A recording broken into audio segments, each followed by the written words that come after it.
24절까지 말씀입니다. 히브리서 12장 18절부터 24절까지 말씀 같이 보겠습니다.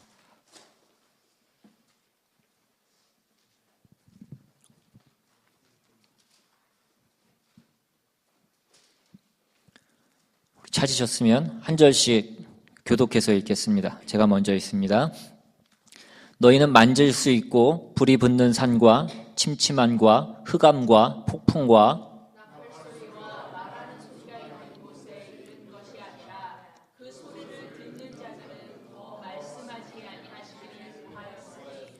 이는 짐승이라도 그 산에 들어가면 돌로 침을 당하리라 하신 명령을 그들이 견디지 못함이라.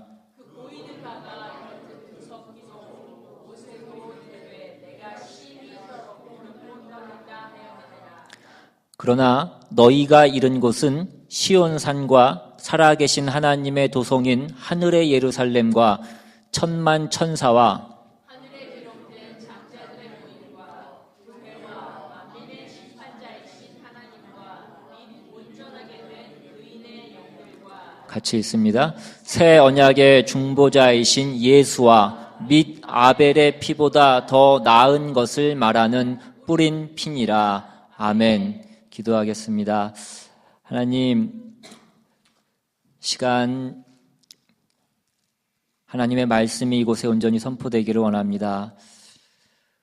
주님의 귀한 말씀을 우리가 온전히 듣게 주님 도와주시옵시고 우리가 들을 귀가 되게 주님 도와주셔서 그 말씀을 듣고 깨닫고 마음에 새기고 또 결단하고 또 우리가 져야 될 책임을 지며 나아가는 우리가 될 수 있도록 오늘 이 시간 역사하여 주시옵소서. 우리의 생각이 빼앗기지 않게 주님 도와주시옵시고 온전히 주님께 집중하며 나아갈 수 있도록 인도하여 주시옵소서. 감사드리고 모든 말씀 예수님의 이름으로 기도드리옵나이다. 아멘. 어떤 한 회사에서 그 마케팅 직원을 뽑는데 그 자리에 지원하는 많은 사람들이 몰렸습니다. 근데 이제 그 담당자가 그 몰린 구직자에게 그 한 가지 그 과제 미션을 줬는데 그 미션이 무엇이었냐면 아마 이제 마케팅 직원을 뽑는 것이기 때문에 그 스님한테 가서 빚을 팔아오라고 열흘 동안의 시간을 줄 테니까 그 열흘 동안 스님한테 가서 빚을 팔아오라는 그 과제를 주었습니다. 머리카락이 하나도 없는 스님한테 빚을 팔아오라고 하니까 그 말을 들은 많은 지원자들이 너무나 황당하게 생각이 돼서 대다수의 사람들은 그 말을 듣고 그냥 그 자리를 포기하고 떠났다고 합니다. 그리고 단 3명만이 남았습니다. 그리고 그 3명은 그 과제에 도전을 하기로 하고 열흘 후에 다시 그 자리에서 만나기로 했습니다. 열흘이 지나고 3사람이 담당자 앞에 다시 나타나게 됐는데 담당자가 그 3사람에게 모두 빚을 몇 개를 팔았냐라고 그렇게 물어봅니다. 첫 번째 사람은 자기는 1개를 팔았다라고 그렇게 얘기합니다.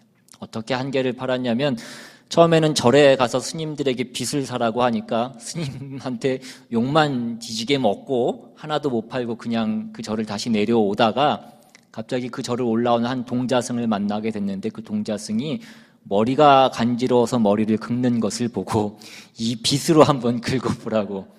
그래서 빗을 건네주자 빗으로 긁으니까 굉장히 시원했던 것입니다.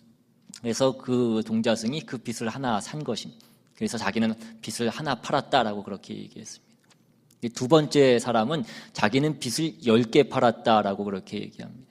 어떻게 10개를 팔았냐면 이 사람은 유명한 그 사찰에 가서 보니까 그 절에 불공을 드리러 오는 사람들이 그때 때마침 바람이 많이 불어서 머리가 헝클어진 채로 그 불공을 드리는 것을 보고 그 스님에게 가서 그 사람들이 머리가 헝클어진 채로 그 부처님에게 불공을 드리는 것이 불경스러운 것이니 그 불전마다 그 빗을 비치해 놓고 그 불공을 드리기 전에 머리를 빗게 하는 것이 어떻겠냐라고 제안을 해서 마침 그 절에 그 불전이 10개가 있어서 빚 10개를 팔았다라고 그렇게 얘기했습니다.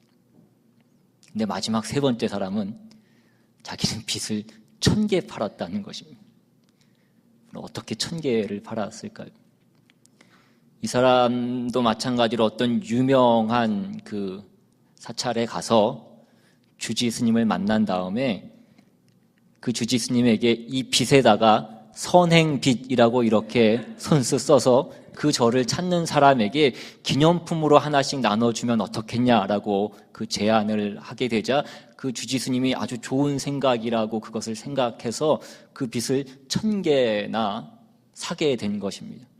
그리고 나중에 그 소문이 나서 그 절에 더 많은 사람이 찾아왔다고 그 사람에게 고맙다라는 인사까지 들었다라는 것입니다. 머리카락이 하나도 없는 스님에게 빚을 팔 수 있었던 것은 어떤 발상의 전환이 있었기 때문이라는 것입니다. 그러니까 관점을 달리해서 생각한 것입니다. 우리는 다른 사람이 보지 못한 것을 볼 때에 다른 사람이 얻을 수 없는 기회를 얻고 또한 수익을 얻을 수 있다라고 그렇게 얘기하는 것입니다. 그런데 우리의 신앙도 마찬가지더라는 것입니다. 우리는 우리가 살아가고 있는 이 세상과 우리의 삶을 세상 사람들이 보는 것과 똑같이 보면서 살아가는 것이 아닌 것입니다. 우리는 세상 사람들이 보지 못하는 것을 보고 세상 사람들이 가지 않는 그 길로 가는 것입니다.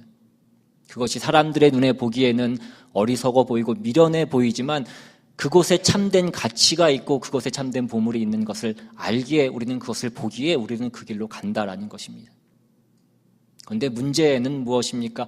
오늘날 많은 성도들 가운데에도 우리가 세상 사람들이 보는 것과 같은 것을 보고 그들이 가는 그 길로 나아가는 때가 많기 때문이라는 것입니다.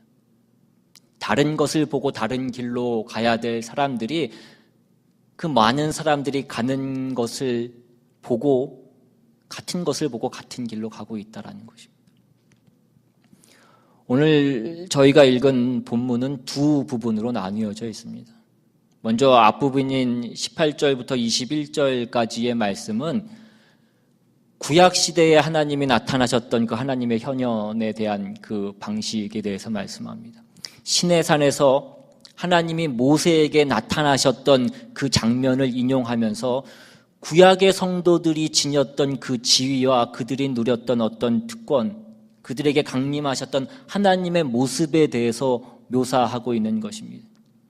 그리고 두 번째 부분인 22절부터 24절까지는 시온산으로 그렇게 상징되고 있는 신약 시대의 성도들이 처한 상황과 그들에게 임한 하나님의 나라에 대한 묘사를 하고 있는 것입니다.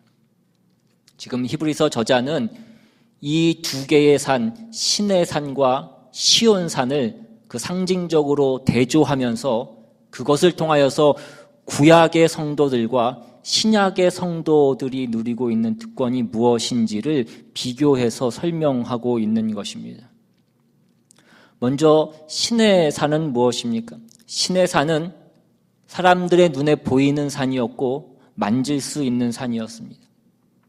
하나님이 모세와 이스라엘 백성에게 말씀하기 위해서 그 산에 임하셨을 때 그 산에는 불이 붙은 것 같이 불길이 충만했고 어둠이 임했고 구름과 흑암이 있었습니다. 이 모든 것은 그것을 보는 백성들로 하여금 하나님의 능력이 나타나심이 무엇인가를 눈으로 볼 수 있는 것들이었고 그들이 두려워 떨게 하기에 충분한 그러한 어떤 하나님의 능력과 하나님의 권세를 나타나는 것이었습니다. 그에 반해서 신약의 성도들이 초대받고 있는 이 시온산이라고 하는 것은 무엇이냐면 눈으로 볼 수 있는 어떤 것을 말하고 있는 것이 아니라 하나님이 살아계신 도성을 말하는 것이고 오늘 본문에 보시면 하늘의 예루살렘이라고 그렇게 말씀합니다. 그러니까 신의 산처럼 눈으로 보이는 그 가시적이고 구체적인 것이 아니라 영적이고 추상적인 것을 말씀하고 있는 것입니다. 그런데 이 히브리서가 이 두 가지를 비교하는 것은 무엇이냐면 당시 그 초대교회 성도들이 그들의 삶의 현실 가운데에 무엇을 자꾸 기대하고 무엇을 그리워했냐면 그 구약 시대에 나타났던 그 하나님을 기대하고 있더라는 것입니다. 오늘날 이 시대를 살아가는 우리들도 마찬가지로 오늘 우리의 신앙의 현실 가운데 어려움이 찾아오고 문제가 생기면 우리는 무엇을 기대하냐면 그 구약의 하나님을 기대하는 것입니다. 우리가 구약의 하나님을 기대한다라는 것은 뭐냐면 그 현실 세계 가운데에서 우리가 체험할 수 있고 우리가 볼 수 있고 우리가 느낄 수 있고 우리가 구체적으로 그 이익을 얻을 수 있는 그 초월적인 능력과 힘을 발휘하시는 그 하나님을 추구하는 것입니다. 그 옛날 시내산에서 불과 구름과 폭풍과 나팔 소리와 그 땅을 진동시키시는 그 초월적인 하나님으로 나타나셨던 것처럼 오늘 그의 백성들 가운데에서도 그렇게 즉각적이고 직접적으로 보상해 주기를 원한다라는 것입니다. 그래서 이제 히브리서 기자가 얘기하고 싶은 것은 우리가 가진 것이 그 신약 시대 성도들이 가진 그 믿음의 특권들이 구약 성도들이 그 당시에 가졌던 그 믿음의 특권들과 비교했을 때 어떻게 비교할 수 없이 더 부요하고 더 우월한 것인가를 확인시키려고 하는 것입니다. 신약 성도들이 가진 그 특권과 그 영광이 어떻게 구약 성도들이 그때 가졌던 것과 비교할 수 없을 만큼 복된 것이냐를 파헤치는 데 오늘 말씀에 초점이 있다는 것입니다. 여러분, 신약의 성도들이 가졌던 그 믿음의 특권 가운데 가장 본질적으로 그 구약 성도들과 그 차이가 나는 것은 뭐냐면 로마서 8장 15절에 있는 내용입니다. 로마서 8장 15절에 보시면 너희는 다시 무서워하는 종의 영을 받지 아니하고 양자의 영을 받았으므로 우리가 아빠 아버지라고 부르짖느니라. 신약의 성도들은 하나님과 갖는 그 관계에서 근본적으로 부자지간이 갖는 그 사랑과 신뢰의 관계 가운데 그 관계를 갖는 것입니다. 거기에는 두려움이 없고 공포가 없는 것입니다. 그러나 구약 성도들은 그렇지 않았다라는 것입니다. 물론 구약의 성도들도 본질적으로는 장차 오실 예수 그리스도 안에서 그 사랑과 은혜로 부름을 받을 하나님의 백성들입니다. 그러나 지금 구약 성도들이 그 시내산 앞에 섰을 때는 하나님께서 그 율법을 선포하시고 그 율법에 저촉되는 자들을 심판하시는 그 심판자로 그 시내산 가운데 자정해 계신 것입니다. 그래서 거기는 두려운 곳이었다라는 것이 오늘 본문 가운데 가장 큰 특징으로 우리에게 말씀해 주고 있는 것입니다. 오늘 본문에 보시면 그래서 모세도 떨었다라고 그렇게 기록되어 있고 짐승들도 그곳에는 올라갈 수 없고 접근할 수 없었다라고 그렇게 말씀하고 있습니다. 그러나 신약의 성도들은 다르다 이것입니다. 우리는 하나님 앞에 두려운 마음으로 서지 않는 것입니다. 물론 그것이 우리가 하나님 앞에 아무렇게나 해도 된다라는 것을 말하는 것이거나 방자해도 된다는 것을 말하는 것이 아닙니다. 그러나 구약의 성도들이 하나님 앞에 두려워했던 것과 같이 그렇게 두려워하는 것이 아니라 신약의 성도들은 그 사랑의 차원에서 하나님 앞에 조심하는 것을 말하는 것입니다. 우리가 두려워해서 조심하는 것과 우리가 사랑 안에서 사랑하기 때문에 조심하는 것은 나타나는 것은 비슷해 보일지 모르지만 그것은 본질적으로 다른 것이다라는 것입니다. 우리가 사랑하는 사이는 두려움과 공포의 차원이 아니라 사랑하기 때문에 조심하게 되어 있다라는 것입니다. 여러분, 예전에 여러분 연애했던 때를 다시 한번 생각해 보시기 바랍니다. 잘 기억이 안 나실지도 모르겠지만 한번 기억을 더듬어서 생각해 보시면 우리가 사랑하는 사이에서는 가장 두려운 것이 뭐냐면 내가 사랑하는 그 사람의 마음을 아프게 하거나 상하게 하는 것이 가장 두려운 것입니다. 그래서 조심한다는 것입니다. 제가 예전에 저희 집사람하고 연애했을 때 집사람하고 그 밥을 먹으러 식당에 가면 그때는 저희 집사람이 밥을 정말 조금 먹었어요. 자기는 조금밖에 안 먹는다고 그러고 또 누가 쳐다보면 잘 못 먹는다 그래서 맨날 밥을 한 반도 잘 안 먹은 것 같습니다. 결혼하고 났더니 밥을 얼마나 잘 먹는지. 연애할 때는 좀 더 먹으라고 그랬는데 지금은 그만 좀 먹으라고. 연애할 때 저희 집사람 고기도 잘 안 먹어. 자기는 고기를 잘 안 먹는다고. 나중에 결혼하고 보니까 제일 좋아하는 게 추어탕이고 무슨 홍어 삭힌 거고. 근데 그때는 제가 무서워서, 제가 두려워서 그렇게 했겠냐는 것입니다. 우리가 사랑이라는 것은 공포나 두려움보다 더한 정성을 가지는 것이다 라는 것입니다. 그래서 우리 요한일서 4장에 가시면 이런 신약의 성도들이 하나님과 갖는 그 관계의 본질에 대해서 이렇게 얘기합니다. 우리가 전에도 봤지만 요한일서 4장 18절에 사랑 안에 두려움이 없고 온전한 사랑이 두려움을 내어 쫓나니 두려움에는 형벌이 있습니다. 두려워하는 자는 사랑 안에서 온전히 이루지 못하였느니라. 우리가 지금 가지는 그 신약 성도로서의 그 특권, 하나님의 사랑을 받고 있는 그 보호와 그 복주심 속에 있는 것이 얼마나 굉장한 것인가 하면 우리가 결단코 어느 곳에 있든지 간에 두려움이나 공포라는 것으로 하나님 앞에 서지 않는 그 자리에 있다라는 것입니다. 우리는 여전히 철부지 같고 우리는 여전히 못난 짓을 하고 우리는 여전히 하나님 앞에 잘못하고 때로는 배신할 때도 있고 하나님의 마음을 아프게 할 때도 있습니다. 그러나 그렇다고 할지라도 하나님은 우리가 그 집을 나갔다고 해서 다시는 들어오지 마라라고 그렇게 말씀하는 것이 아니라 네가 어디에 있든지 간에 조심하라고 얘기하고 잘 먹으라고 얘기하고 그러고 돈 떨어지면 다시 돌아오라고 말씀하시는 그 부모와 같은 마음으로 그 마음을 갖고 계신 분이 하나님이시라는 것입니다. 이것이 우리의 신약 성도들이 가지는 하나님의 자녀된 그 특권이라는 것입니다. 그래서 오늘 우리의 본문으로 다시 돌아오면 우리가 어떤 지위에 있는가를 오늘 본문은 이렇게 설명을 합니다. 그 옛날 시내산에서 불 붙는 산과 나팔소리 앞에서 섰던 그런 것 말고 우리의 지위가, 우리의 특권이 어떤 것인가를 오늘 본문 22절에 보시면 그러나 너희가 이른 곳은 시온산과 살아계신 하나님의 도성인 하늘의 예루살렘과 천만 천사와 하늘에 기록된 장자들의 모임과 교회와 우리는 하늘에 있는 장자들의 모임과 교회로 모인 사람들이다라고 그렇게 말씀합니다. 여러분, 장자들의 모임과 교회라는 것이 무엇입니까? 여러분, 장자라는 것은 당시 고대 사회에서는 굉장한 특권을 가진 것이었습니다. 아버지의 모든 것을 가업을 잇는 특권을 가진 것입니다. 아버지가 가진 것, 그의 재산과 그의 이름과 그의 지위를 이어받는 것이 장자였습니다. 우리는 말하자면 그런 지위에 있다라는 것입니다. 우리는 나중에 죽어서 그냥 단순히 천국에 들어가는 것만이 우리의 축복이 아니라는 것입니다. 우리는 그 나라를 우리의 유업으로 물려받는 것입니다. 우리가 장소로서만 그것을 가지는 것이 아니라 그 나라에 하나님의 그 통치권을 물려받는 그 통치자로 우리가 그곳에 들어가는 것입니다.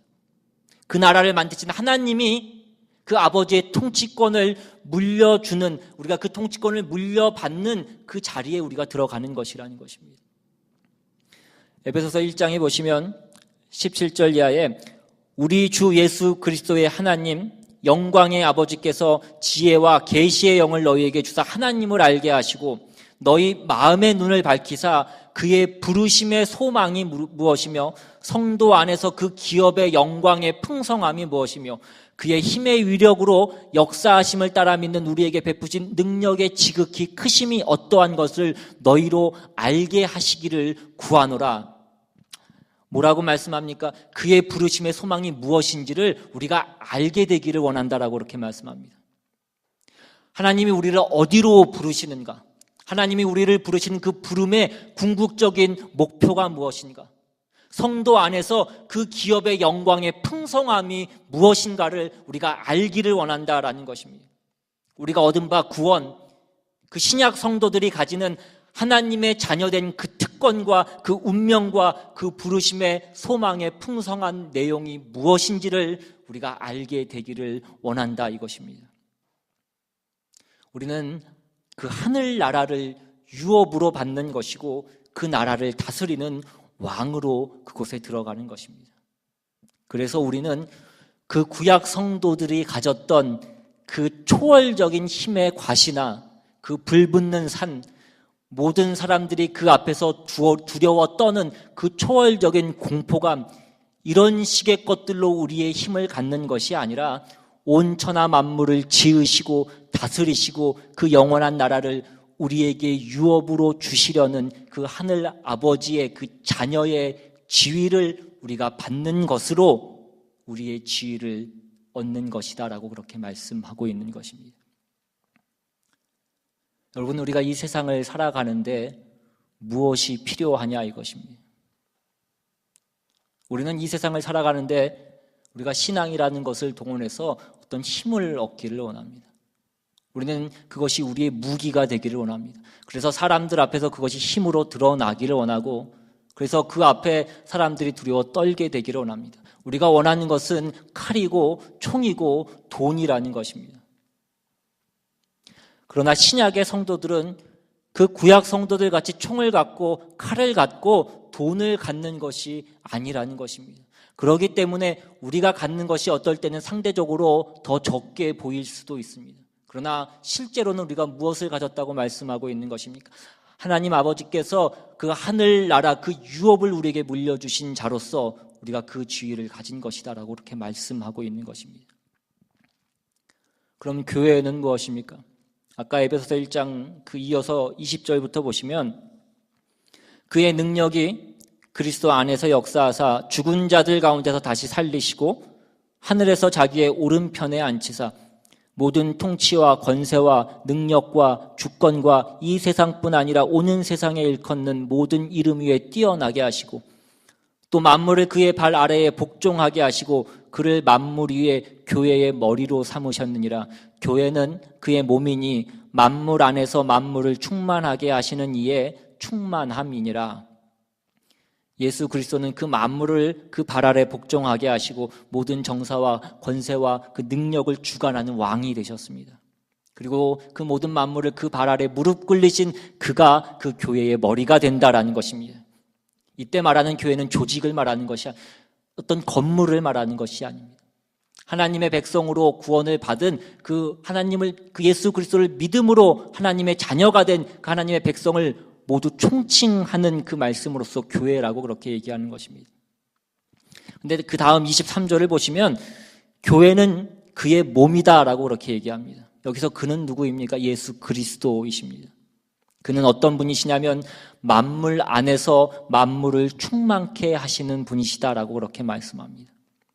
그럼 만물 안에서 만물을 충만하게 하시는 그 충만함은 무엇입니까? 그것이 교회다라는 것입니다. 교회는 그의 몸이니 만물 안에서 만물을 충만케 하시는 이 예수 그리스도의 몸인데 그 몸이 즉 교회가 만물을 충만케 하시는 예수 그리스도의 충만이라는 것입니다. 여러분 표정을 보니까 제가 늘 말씀드리지만 교회에 오실 때는 이게 뇌를 가지고 오셔야 되고 말씀을 들으실 때도 머리를 좀 사용하시면서 말씀을 들으셔야 돼요. 제가 이런 말씀을 드릴 때 여러분이 그런 표정을 짓고 계시면 저도 갑자기 제 머릿속에 있던 것이 하얗게 날아가니까 조금 모르시더라도 아시는 표정을 지으시고 머리를 좀 끄덕끄덕 해주시면 저에게 도움이 될 것 같아요. 그러니까 쉽게 얘기해서 무슨 얘기냐면 예수 그리스도는 교회와 분리돼서는 그 충만함을 이루시지 않는다라는 것입니다. 그러니까 우리는 예수 그리스도의 그 충만함에 필수 불가결한 요소다라는 것입니다. 예수님은 우리와 함께만 그 충만함을 누리시겠다라고 말씀하고 계신 것입니다. 우리를 그런 존재로 부르고 계신 것입니다. 여러분, 우리는 하나님의 사랑을 입은 자요 그의 몸인 것입니다. 우리를 떼어놓고는 예수님은 홀로 충만하시지 않으시겠다라고 말씀하고 계신 것입니다. 이것이 바로 신약의 성도들이 가지고 있는 그 복된 지위고 우리가 가진 보상이라는 것입니다. 그런데 우리는 우리의 신앙을, 우리의 종교를 무엇으로 동원하고 있냐면 이 세상의 것으로 보상을 삼고 이 세상에서 힘을 얻는 것으로, 이 세상 가운데 복수하는 것으로, 이 세상의 문제를 해결하는 것으로 우리의 신앙을 동원한다라는 것입니다. 복수를 하고 자기를 드러내고 자기를 확인하는 일에 우리는 우리의 신앙이 필요하더라는 것입니다. 여러분, 우리가 믿는 기독교는 그런 종교가 아닙니다. 이 세상을 지으신 하나님이 사랑과 믿음으로 우리를 부르고 그 인격과 그 성품과 그 수준에 맞는 내용으로 우리를 채우시고 우리에게 요구하고 계신 것입니다. 그 영원한 나라를 우리에게 주실 뿐만 아니라 그 나라를 다스리도록, 그 다스림에 부족함이 없도록 우리를 키우고 계신 것입니다. 마치 요셉을 그 애굽의 총리로 만드시기 위해서 그를 종으로 파시고 그 감옥에 가둬서 그를 가르치시고 그를 깨우치신 것처럼 오늘 우리의 신앙 형편이 어려울 수도 있지만 그 신앙 형편 안에서 우리가 하나님의 자녀로서 부끄럽지 않도록 요셉이 나중에 그 애굽의 총리가 되어서 그 애굽의 장로들을 교훈하는 그 자리에 간 것처럼 우리를 그렇게 키우시고 우리를 그렇게 훈련시키신다라는 것입니다. 여러분, 우리가 하고 싶은 그 일에 하나님을 동원하지 말라는 것입니다. 여러분, 그것은 신앙이 아닙니다. 하나님은 우리를 하나님의 자녀로 부르신 것입니다. 우리의 보상은 이 세상에 있지 않다라는 것입니다. 그 영원한 나라에 있고 그 나라를 유업으로 받기 위해서 지금 준비되고 있는 것이고, 우리를 부르신 하나님의 그 거룩하고 그 영광스러운 그 내용으로 우리를 채우시고 그것에 우리를 동참시키시고자 우리를 부르시고 계신 것입니다. 이것이 어떻게 보면 세상이 주는 것들보다 못해 보일 수도 있습니다. 그것이 눈에 보이는 것이 아니기 때문에 우리가 눈에 보이는 것만으로 보면 우리가 그것이 못해 보일 수도 있다라는 것입니다. 그러나 그것에 현혹되지 말고 그 싸움에 지지 말라고 말씀하고 있는 것입니다. 다시 본문으로 돌아와서 이것이 어디까지로 연장되고 있냐면 오늘 마지막 24절에 보시면 새 언약의 중보자이신 예수와 및 아벨의 피보다 더 나은 것을 말하는 뿌린 피니라. 우리가 선 곳은 신의 산이 아니라고 말씀드렸습니다. 시온산이라고 말씀드렸습니다. 거기는 장자들의 모임이고 교회의 모임입니다.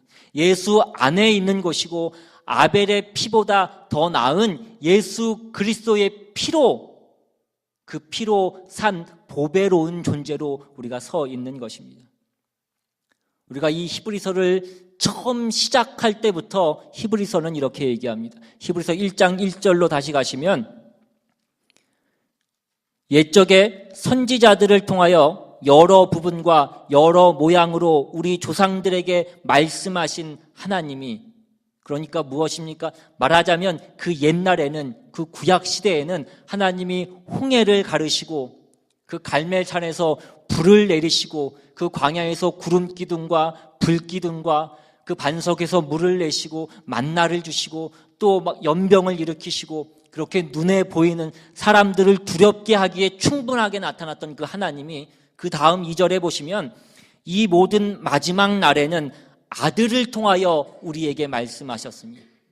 이제는 예수 그리스도가 이 땅에 오신 그 다음부터는 그 아들을 통하여서 우리에게 말씀하신다는 것입니다. 그 아들을 통하여서 말씀하시는 이때가 시온산에서 우리가 하나님을 만나는 바로 그때인 것입니다. 나팔소리와 흑암과 구름과 산과 땅을 진동시키는 두려움과 그 위험으로 나타나시는 하나님과 그 아들로 말씀하시는 하나님, 그 아들을 우리에게 허락하시고 그 아들을 십자가에 못 박아 죽이시고 그 아들 안에서 말씀하시는 그 하나님과 어느 쪽이 더 하나님의 열심과 하나님의 진정과 더 하나님의 간절함이 크냐라는 것입니다. 여러분, 어느 쪽이 더 크십니까? 우리는 큰 소리를 내는 것에 더 큰 내용을 담고 있다라고 오해할 때가 많이 있습니다. 여러분, 제가 설교할 때 더 큰 소리로 얘기하면 그 안에 더 큰 진리가 담겨 있고 그 안에 어떤 더 큰 내용이 담겨 있는 것입니까? 여러분, 제가 목소리를 높이는 것은 그냥 제가 답답해서 그러는 거고 하나님 앞에 답답해서 그러는 거고,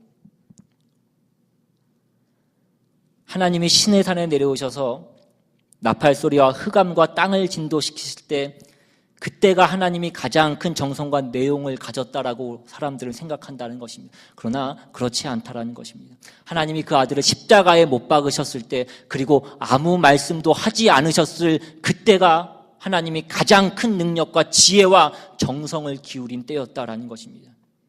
그 옛날에 홍해를 가르고 반석에서 물을 내고 아침마다 만나를 주시던 그때보다 지금이 더 하나님이 우리를 향해서 더 많은 것을 주시고 계시고 더 깊고 더 큰 정성으로 우리 옆에 계시는 때라는 것입니다. 그것을 알아라 이것입니다. 그것을 잊지 말고 기억하라고 말씀하고 있는 것입니다. 여러분, 우리가 무언가를 잊어버리는 것에는 건망증이 있고 치매라는 것이 있습니다. 우리가 어떤 사실을 깜빡 잊고 나중에 그것이 생각나서 아차 하면 그것은 건망증이지만 그 사실 자체를 완전히 잊어버리면 그것은 치매라고 그렇게 얘기합니다. 우리가 자동차 열쇠가 어디 있는지 몰라서 그것을 찾으면 그냥 건망증이지만 그것을 보고도 이것이 뭔지를 모르면 그건 치매라는 것입니다. 와이프 생일이 언제인지를 잘 모르면 그것은 그냥 건망증이지만 배우자를 보고도 이게 누군지를 모르면 그거는 치매인 것입니다. 우리가 또 비상금을 어디다 넣는지 까먹으면 그건 그냥 건망증이지만 그것을 찾았는데 그것을 아내에게 갖다 주면 그건 치매라는 것입니다.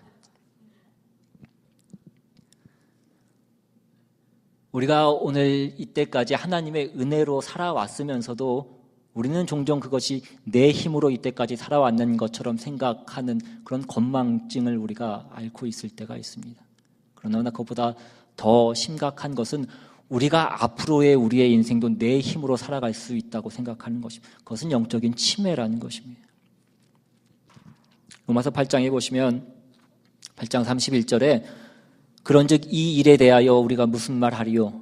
만일 하나님이 우리를 위하시면 누가 우리를 대적하리요? 자기 아들을 아끼지 아니하시고 우리 모든 사람을 위하여 내주시니가 어찌 그 아들과 함께 모든 것을 우리에게 주시지 아니하겠느냐? 하나님께서 예수 그리스도로 말미암아서 우리를 그의 자녀로 부르셨습니다. 그 아들을 십자가에 못 박아 피 흘려 우리를 그의 자식으로 삼으셨다라는 것입니다. 이것보다 더 큰 열심이 있겠냐는 것입니다. 이것보다 우리를 위해서 더 큰 희생을 주실 수 있겠냐라는 것입니다. 예수 그리스도를 희생시켜서 우리를 그의 자녀로 삼았는데 무엇을 우리에게 더 아끼시겠냐라는 것입니다. 왜 하나님이 우리에게 더 열심이 없고 정성이 없고 관심이 없다라고 생각하느냐라는 것입니다. 시온산에서 예수 그리스도로 말씀하시는 하나님, 그 안에서 우리를 부르시고 그의 이름으로 우리를 복주시는 하나님이 그 신의 산에서 우레와 천둥과 번개와 나팔과 지진과 흑암과 그 불붙는 산으로 존재하시는 하나님보다 더 큰 정성과 더 큰 능력과 열심과 지혜로 찾아오셨다라는 것을 우리가 알아야 된다라는 것입니다. 오늘 우리의 삶 가운데 우리를 겁나게 하는 것이 무엇이냐는 것입니다. 우리를 걱정시키는 것이 무엇이냐는 것입니다. 오늘 성경이 우리에게 가르치는 것은 네가 예수 믿어서 부족한 것이 무엇인지를 가만히 생각해 보라는 것입니다. 네가 지금 하나님의 자녀로서 갖고 있는 것이 그 특권과 그 지위와 그 영광이 무엇인지를 바라보라는 것입니다. 무엇으로 이것을 바꾸며 무엇을 보고 우리가 불평하고 무엇을 보고 우리가 낙심하고 있느냐라는 것입니다. 이것이 히브리서가 우리에게 가르치는 것입니다. 여러분, 이 히브리서는 그 초대교회 성도들이 로마의 압제 가운데 있을 때에 쓰여진 서신서라고 그렇게 말씀드렸습니다. 예수 믿는다는 것이 로마 정부로부터도 핍박을 받고 어려움을 당하고 같은 민족인 유대인들로부터도 배척을 당하는 그 어려운 처지에서 이 신앙을 유지한다는 것이 가장 힘들 그때에 이 서신서가 쓰여졌다라는 것입니다. 오늘 우리는 이 말씀을 어쩌면 당시보다는 어렵지 않지만 오늘 우리의 신앙 현실 가운데 조금은 어려운 현실 가운데에서 우리는 이 말씀을 다시 확인해야 됩니다. 우리가 가진 특권들은 세상에 있는 어떤 것들로 좌우되지 않는다라는 것입니다. 우리가 세상에서 조금 형통한다고 해서 이것이 더해지는 것도 아니고 우리가 세상에서 어렵다고 해서 이것이 덜해지는 것도 아니라는 것입니다. 오늘 우리가 가진 것이 무엇인지를 보라는 것입니다. 오늘 우리가 서 있는 곳이, 오늘 우리가 잃은 곳이 어디인지를 보라는 것입니다.